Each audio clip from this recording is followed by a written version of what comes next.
Hello friends, एक बार फिर से आप सभी का स्वागत है आपके अपने यूट्यूब चैनल स्टडी अड्डा ऑनलाइन क्लासेस में।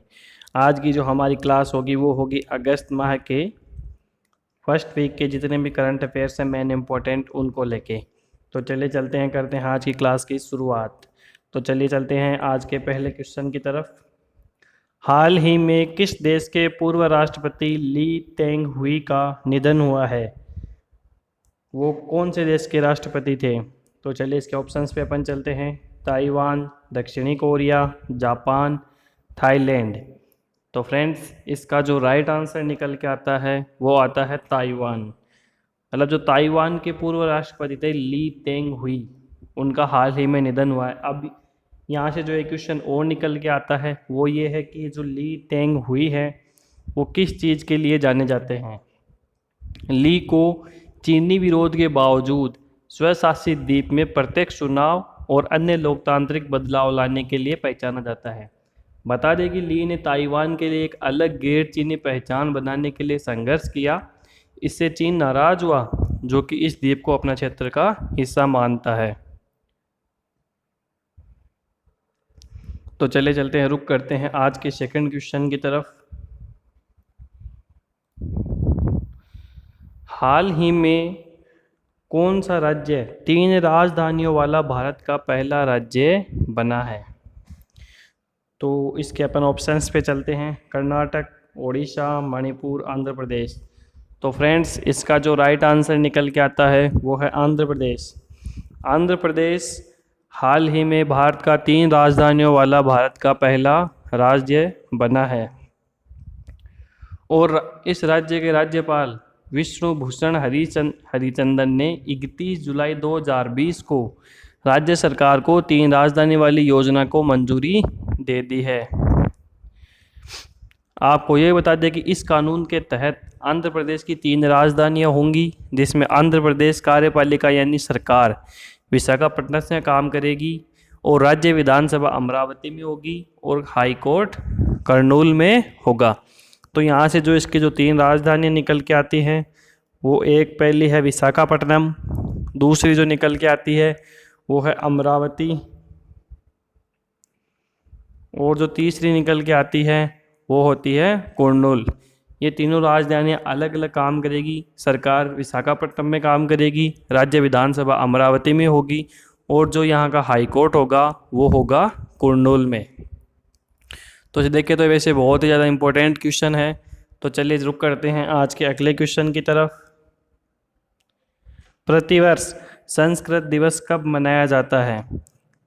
इसके जो ऑप्शन है वो अपन चेकआउट कर लेते हैं। सावन महीने की पूर्णिमा के दिन, सावन महीने की तृतीया के दिन, सावन महीने की दसवीं के दिन, सावन महीने की अष्टमी के दिन। तो चलो, इसका जो राइट आंसर निकल के आता है वो ये आता है, सावन महीने की पूर्णिमा के दिन संस्कृत दिवस मनाया जाता है। पहला ऑप्शन इसका राइट आंसर होगा। तो चलिए चलते हैं, रुक करते हैं आज के अगले क्वेश्चन की तरफ।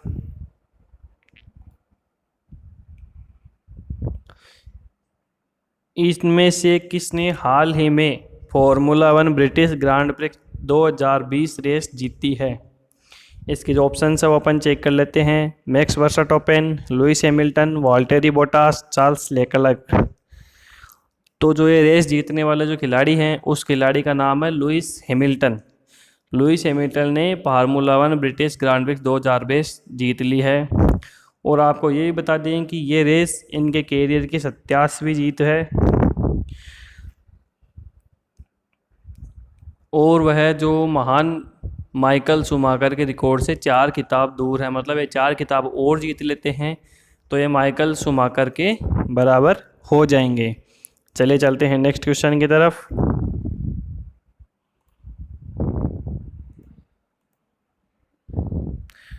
हाल ही में किस राज्य की सरकार ने एक मास्क अनेक जिंदगी जागरूकता अभियान शुरू किया है? तो इसके अपन ऑप्शन चेक कर लेते हैं। राजस्थान, मध्य प्रदेश, गुजरात, महाराष्ट्र। तो ये जो एक मास्क अनेक जिंदगी अभियान शुरू करने वाली जो सरकार है वो है मध्य प्रदेश।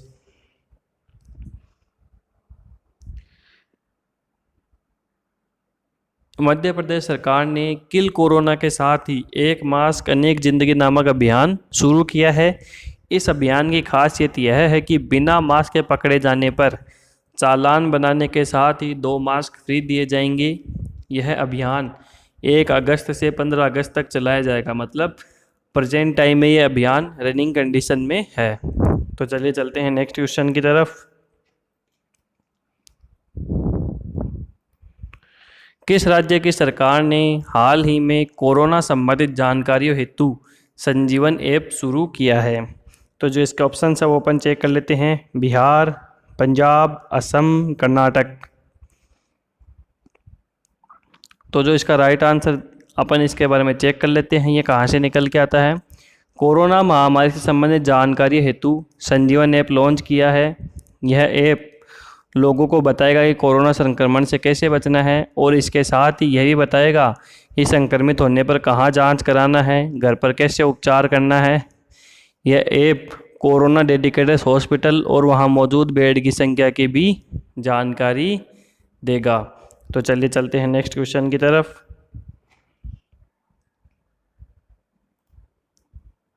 किस राज्य की सरकार ने हाल ही में न्यायिक सेवा में अति पिछड़ा वर्ग को 5% आरक्षण की मंजूरी दे दी है? तो ऐसा करने वाला कौन सा राज्य है, इसके अपन ऑप्शन चेक कर लेते हैं। बिहार, महाराष्ट्र, राजस्थान, हरियाणा। तो ऐसा करने वाला जो राज्य है वो है राजस्थान। राजस्थान सरकार ने गुजरों सहित अति पिछड़ा वर्ग के अभ्यर्थियों को राजस्थान न्यायिक सेवा में 1% के स्थान पर 5% आरक्षण देने के लिए राजस्थान न्यायिक सेवा नियम 2010 में संशोधन की मंजूरी दे दी है।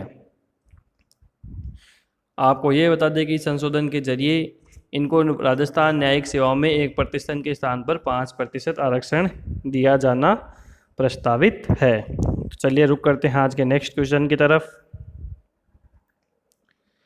हाल ही में किस राज्य की सरकार ने साइबर क्राइम के खिलाफ ई रक्षाबंधन प्रोग्राम लॉन्च किया है?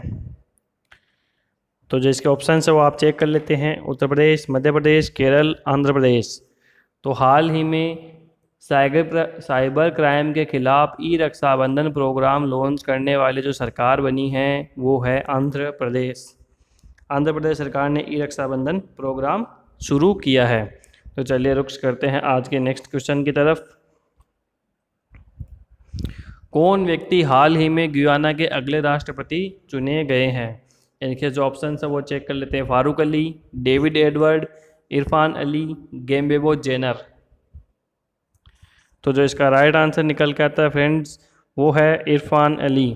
हाल ही में मोहम्मद इरफान अली को गुयाना का अगला राष्ट्रपति चुना गया है। इरफान अली विपक्ष पीपुल्स प्रोग्रेसिव पार्टी पीपीपी के नेता हैं। इनकी जो पार्टी है वो है पीपीपी। और आपको ये भी बता दें कि डेविड ऑर्थर एक रेंजर की जगह लेंगे। तो चलिए रुक करते हैं आज के नेक्स्ट क्वेश्चन की तरफ। हाल ही में जर्मनी के बेनेडिक्ट होवेडस ने किस खेल से संन्यास की घोषणा की है? तो जो इसके ऑप्शंस हैं उन पे चेक कर लेते हैं अपन। फुटबॉल, हॉकी, मुक्केबाजी, कबड्डी। तो जो इसका राइट आंसर निकल के आता है फ्रेंड्स वो है फुटबॉल। हाल ही में 31 जुलाई 2020 को जर्मनी के फुटबॉलर बेनेडिक्ट होवेडेस ने फुटबॉल खेल से संन्यास की घोषणा कर दी है। बेनेडिक्ट होवेडेस ने जर्मनी को वर्ष 2014 में विश्व कप खिताब दिलाने में अहम भूमिका निभाई थी। 32 साल के होवेडेस ने पिछले महीने आपसी रजामंदी से लोकोमोटिव मॉस्को छोड़ने का फैसला किया था, जबकि कोरोना वायरस महामारी के कारण रूसी लीग को भी निलंबित कर दिया गया था। तो चले चलते हैं नेक्स्ट क्वेश्चन की तरफ। हाल ही में कौन पहला परमाणु ऊर्जा उत्पादक खाड़ी देश बना है? तो जो इसके ऑप्शन है वो अपन चेक कर लेते हैं। Oman, UAE, Qatar, Bahrain. तो यह करने वाला जो देश है वो है यूएई, संयुक्त अरब अमीरात। संयुक्त अरब अमीरात परमाणु ऊर्जा का उत्पादन करने वाला अरब दुनिया का पहला देश बन गया है। अबू धाबी स्थित परमाणु ऊर्जा संयंत्र की इकाई 1 अब चालू हो गई है। 12 का है परमाणु ऊर्जा संयंत्र की इकाई 1। अब परमाणु ईंधन का उपयोग जीवन शक्ति चरण के हिस्से के रूप में ऊर्जा का उत्पादन करने के लिए कर रही है। इसे 31 जुलाई 2020 को शुरू किया गया था। इस परमाणु रिएक्टर को पावर ग्रिड से जोड़ा जाएगा, जो आगामी परीक्षण चरण के दौरान बिजली प्रदान करेगा।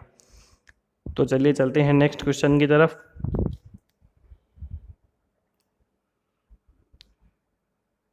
हाल ही में हुई घोषणा के मुताबिक किस राज्य में भारत का पहला हिम तेंदुआ संरक्षण केंद्र बनेगा?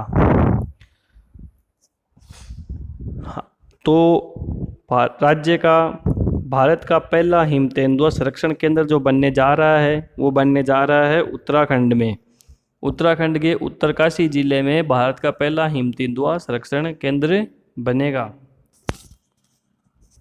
और ये सब जो तेंदुए की जो प्रजाति हो इसको संरक्षण देने के लिए किया जा रहा है। प्रेजेंट टाइम में 586 हिम तेंदुए हैं जिनके संरक्षण के लिए ये कदम उठाया गया है, और ये उठाया गया है उत्तराखंड के उत्तरकाशी जिले के अंदर ये हुआ है। और अभी जो प्रेजेंट टाइम में हिम तेंदुओं की संख्या कितनी है फ्रेंड्स, वो है 586। तो चलिए रुक करते हैं आज के नेक्स्ट क्वेश्चन की तरफ। हाँ तो फ्रेंड्स, जो अगला क्वेश्चन आता है वो है, हाल ही में किसे HDFC बैंक का नया CEO नियुक्त किया गया है? तो जो ऑप्शन है वो चेक कर लेते हैं अपन। देवदास चक्रवर्ती, शोभनारा, शशिधर जगदीशन, ऋचा सूर्यवंशी। जो इसका राइट आंसर निकल के आता है फ्रेंड्स वो है शशिधर जगदीशन। मतलब शशिधर जगदीशन को HDFC बैंक का नया CEO चुना गया है। और आपको ये भी बता दें कि ये आदित्य पुरी की जगह लेंगे और ये 27 अक्टूबर 2020 से HDFC बैंक की कमान संभालेंगे। तो चलिए रुक करते हैं आज के नेक्स्ट क्वेश्चन की तरफ। हाल ही में कौन व्यक्ति जम्मू कश्मीर के नए उपराज्यपाल बने हैं? तो इसके ऑप्शन चेक कर लेते हैं। देवानंद भोसले, आलोक त्रिपाठी, मनोज सिन्हा, रमेश जिंदल। तो जो इसका राइट आंसर निकल के आता है वो है मनोज सिन्हा। हाल ही में पूर्व केंद्रीय मंत्री मनोज सिन्हा जम्मू कश्मीर के नए उपराज्यपाल LG बने हैं। और आपको ये भी बता दें कि वह गिरीश चंद्र मुर्मू का स्थान लेंगे। गिरीश चंद्र मुर्मू ने अपने पद से इस्तीफा दे दिया है। मुर्मू ने ऐसे वक्त में इस्तीफा दिया है जब जम्मू कश्मीर से अनुच्छेद 370 हटाए जाने के 1 साल पूरे हुए हैं। तो चलिए चलते हैं नेक्स्ट क्वेश्चन की तरफ। हाल ही में प्रसिद्ध व्यक्तित्व राम प्रधान का निधन हुआ है। वह किस राज्य के पूर्व राज्यपाल थे? अरुणाचल प्रदेश, हिमाचल प्रदेश, उत्तर प्रदेश, मध्य प्रदेश। तो जो इसका राइट आंसर निकल के आता है फ्रेंड्स वो है अरुणाचल प्रदेश। अरुणाचल प्रदेश के पूर्व राज्यपाल राम प्रधान का निधन हुआ है। वरिष्ठ IAS अधिकारी ने मुंबई में YB चौहान प्रतिष्ठान के ट्रस्टी के रूप में साथ साथ 26/11 के मुंबई आतंकवादी हमले की सुरक्षा बलों की प्रतिक्रिया की जांच के लिए दिसंबर 2008 में गठित की गई 2 सदस्यीय समिति का नेतृत्व भी किया था। तो चलिए चलते हैं नेक्स्ट क्वेश्चन की तरफ। हाल ही में किस राज्य के पूर्व मुख्यमंत्री शिवाजीराव पाटिल निंगालेकर का निधन हुआ है? तो जो ये पूर्व मुख्यमंत्री थे शिवाजीराव पाटिल निंगालेकर, वो पूर्व मुख्यमंत्री थे महाराष्ट्र के। और ये 3 जून 1985 से 6 मार्च 1986 तक महाराष्ट्र के मुख्यमंत्री थे। तो चलिए चलते हैं नेक्स्ट क्वेश्चन की तरफ। किस राज्य की सरकार ने हाल ही में तेंदुपत्ता संग्राहकों के लिए सामाजिक सुरक्षा योजना का शुभारंभ किया है? देखिए, इस तेंदुपत्ता से रिलेटेड ये दूसरा क्वेश्चन है। पहले था हिम तेंदु वाला, अब ये तेंदुपत्ता वाला। तो जो ये सामाजिक सुरक्षा योजना का शुभारंभ करने वाला राज्य बना है वो है छत्तीसगढ़। छत्तीसगढ़ राज्य सरकार ने तेंदुपत्ता संग्राहकों के लिए सामाजिक सुरक्षा योजना का शुभारंभ किया है। आपको ये भी बता दें कि इस योजना को बस्तर टाइगर महेंद्र कर्मा के नाम पर शुरू किया गया है। और आंकड़ों के मुताबिक राज्य के 12,50,000 तेंदुपत्ता संग्राहकों को इसका लाभ मिलेगा। लघु वनोपज सहकारी संघ ने इसके लिए पहले ही 16 करोड़ रुपए का प्रावधान कर रखा है। योजना संघ के माध्यम से ही लागू की जाएगी। तो चलिए चलते हैं नेक्स्ट क्वेश्चन की तरफ। हाल ही में कौन मणिपुर राज्य के नए मुख्य सचिव बने हैं? कमलेश कांत, नीलेश महेश्वरी, राजेश कुमार, लक्ष्मण राणा। तो हाल ही में राजेश कुमार को मणिपुर की राज्यपाल नजमा हेपतुल्ला द्वारा मणिपुर राज्य के मुख्य सचिव के रूप में नियुक्त किया गया है। पाठकों को ये बता दें कि वह जे सुरेश बाबू की जगह लेंगे, जो 31 जुलाई 2020 को सेवानिवृत्त हो गए हैं। राजेश कुमार एक MBBS डॉक्टर भी हैं और 2-3 साल तक विभिन्न अस्पतालों में कार्य करने के बाद वे भारतीय प्रशासनिक सेवा में आ गए थे।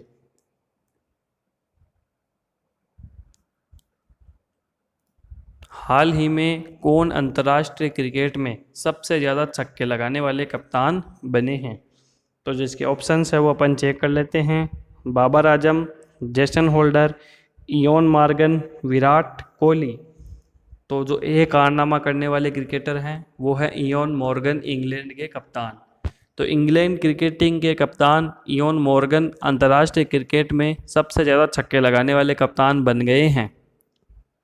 और मॉर्गन के बतौर कप्तान अंतर्राष्ट्रीय क्रिकेट में 213 छक्के हो गए हैं और उन्होंने महेंद्र सिंह धोनी के 211 छक्कों का विश्व रिकॉर्ड तोड़ दिया है।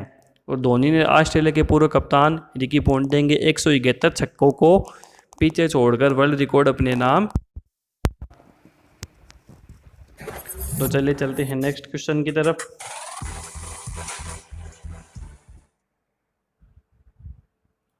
हाल ही में कौन भारत के नए नियंत्रक और महालेखा परीक्षक CAG बने हैं?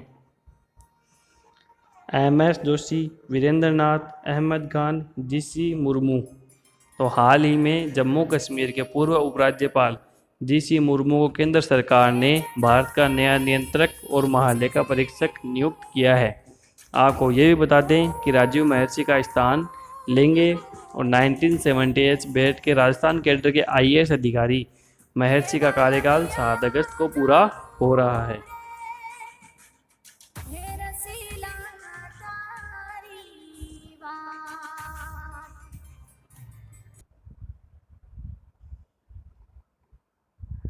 हाल ही में किन 2 शहरों के बीच भारत की प्रथम किसान रेल चलाई गई है? तो जो इसका जो राइट आंसर निकल के आएगा फ्रेंड्स, वो आएगा देवलाली से नासिक, देवलाली से दानापुर, दानपुर से औरंगाबाद, जलगांव से गांधीनगर। तो हाल ही में भारतीय रेलवे द्वारा देश के किसानों के लिए किसान रेल की शुरुआत की गई है। पाठकों को बता दें कि किसानों को आर्थिक रूप से मजबूत करने के लिए केंद्र सरकार ने इस साल से किसान रेल शुरू करने की घोषणा की थी। भारतीय रेलवे ने पहली किसान रेल को महाराष्ट्र के देवलाली रेलवे स्टेशन से बिहार स्थित दानापुर रेलवे स्टेशन तक चलाने का निर्णय किया है। तो ये चलेगी फ्रेंड्स देवलाली से दानापुर। तो चलिए चलते हैं आज के नेक्स्ट क्वेश्चन की तरफ। प्रतिवर्ष राष्ट्रीय हथकरघा दिवस कब मनाया जाता है? तो इसके अपन ऑप्शंस पे चलते हैं। 7 अगस्त को, 5 अगस्त को, 1 अगस्त को, 9 अगस्त को। तो हाल ही में 7 अगस्त 2020 को भारत भर में 5वां राष्ट्रीय हथकरघा दिवस मनाया गया है। आपको ये भी बताते हैं कि वर्ष 2014 में केंद्र में जब मोदी सरकार आई तो बुनकरों की समस्याओं पर गंभीरता से ध्यान देना शुरू किया गया और राष्ट्रीय हथकरघा दिवस मनाने का निर्णय किया गया। हथकरघा दिवस मनाने के लिए 7 अगस्त का दिन इसलिए चुना गया क्योंकि इस दिन घरेलू उत्पादों और उत्पादन इकाइयों को नया जीवन प्रदान करने के लिए 7 अगस्त 1905 को देश में स्वदेशी आंदोलन शुरू हुआ था। तो स्वदेशी आंदोलन की याद में ही 7 अगस्त को राष्ट्रीय हथकरघा दिवस मनाने का निर्णय लिया गया। हाल ही में कौन संघ लोक सेवा आयोग के नए अध्यक्ष बने हैं? UPSC का जो नया अध्यक्ष बना है उनका नाम क्या है? तो उनका नाम है प्रदीप जोशी, प्रोफेसर प्रदीप जोशी। तो हाल ही में प्रोफेसर प्रदीप जोशी यूपीएससी के नए चेयरमैन बने हैं और उनका कार्यकाल 12 मई 2021 तक रहेगा। तो चलिए चलते हैं आज के नेक्स्ट क्वेश्चन की तरफ। हाल ही में किस योजना के तहत आरबीआई ने बिना इंटरनेट के 200 रुपये तक ट्रांजैक्शन की सेवा शुरू कर दी है? तो इसका जो योजना का नाम है वो अपन को बताना है। इसके ऑप्शन अपन चेक कर लेते हैं। उड़ान, पायलट, उजाला, उदय। तो हाल ही में आरबीआई ने पायलट योजना के तहत बिना इंटरनेट के 200 रुपये तक ट्रांजैक्शन की सुविधा शुरू की है। और आपको ये बता दें कि इसके तहत एक बार में 200 रुपये तक भुगतान की अनुमति होगी। चलिए चलते हैं आज के नेक्स्ट क्वेश्चन की तरफ।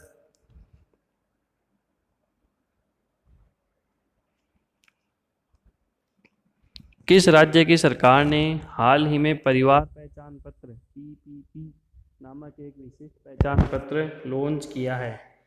तो ये जो पीपीपी लॉन्च करने वाली जो सरकार है वो है हरियाणा सरकार। इसको लॉन्च करने का उद्देश्य ये था कि राज्य भर में रहने वाले लगभग 54 लाख परिवारों में से प्रत्येक की निगरानी करना। तो चलिए चलते हैं आज के नेक्स्ट क्वेश्चन की तरफ। आईसीसी ने हाल ही में किस देश को T20 वर्ल्ड कप 2021 की मेज़बानी दी है? Australia, Sri Lanka, Bharat, New Zealand. तो हाल ही में आईसीसी ने ऐलान किया है कि T20 वर्ल्ड कप 2021 भारत में खेला जाएगा।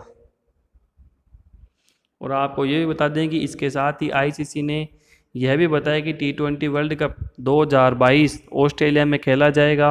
भारत में होने वाला T20 वर्ल्ड कप 2021 के अक्टूबर-नवंबर में खेला जाएगा और इसका फाइनल 14 नवंबर को तय किया गया है। तो चलिए चलते हैं आज के लास्ट क्वेश्चन की तरफ। हाल ही में 8 अगस्त को 2020 को पूरे देश में भारत छोड़ो आंदोलन की कौन सी वर्षगांठ मनाई गई थी? तो इसके ऑप्शंस अपन चेक कर लेते हैं। 78वीं, 72वीं, 81, 94। तो हाल ही में 8 अगस्त 2020 को पूरे देश में भारत छोड़ो आंदोलन की 78वीं वर्षगांठ मनाई गई है। 8 अगस्त के दिन पहली बार महात्मा गांधी ने भारत छोड़ो आंदोलन के तहत अंग्रेजी हुकूमत के सामने केवल आज़ादी की शर्त रखी। इस आंदोलन के खिलाफ ब्रिटिश हुकूमत ने शक्ति का परिचय तो दिया, लेकिन देश भर में भारत छोड़ो आंदोलन उग्र रूप लेने के बाद में इस बात के संकेत दे दिए थे कि द्वितीय विश्व युद्ध समाप्त होने के बाद भारत को आज़ाद मुल्क घोषित कर दिया जाएगा। तो जो इसका राइट आंसर निकल के आता है फ्रेंड्स वो है 78। तो आज की क्लास अपन यही ख़त्म करते हैं। बने रहिए हमारे साथ। क्लास को लाइक कीजिए, कमेंट कीजिए और हमारे चैनल को सब्सक्राइब करना ना भूलें। Thank you.